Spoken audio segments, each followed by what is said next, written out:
अस्त्रोपचार क्षेत्र में जोड़ी है नुआ अध्याय।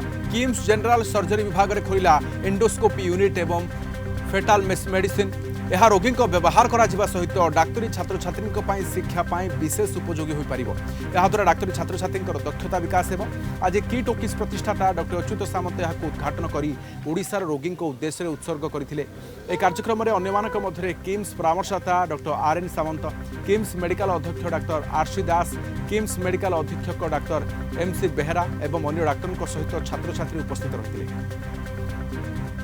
किम्स रे प्रथम थर पर जनरल सर्जरी डिपार्टमेंट रे गोटे एंडोस्कोपी स्वीट खोलू जो थे पेसेंट मैंने तो बेनिफिट पाइबे बट आमर ये पीजी स्टूडेंट अच्छा तो बाहर आसर भी स्किल अपग्रेडेशन हम एडवांटेज है। आजिकल सबू पिला चाहते आमर केमती स्किल बढ़ो किए गोटे डिग्री पे आसुना समस्ते तो पढ़ी डिग्री नहीं जाए कि स्किल न बढ़ले लाभ नहीं से आम जो एंडोस्कोपी सूट है आमर प्रति पीजी स्टूडेंट से एंडोस्कोपी कर शिखी आगे बढ़िया देशपाई कम करेंगे ता सागर अफकोर्स पेसेंट मान तो बेनिफिट हम ऑपरेशन जो होते एंडोस्कोपी भितर करेक्ट करेंगे।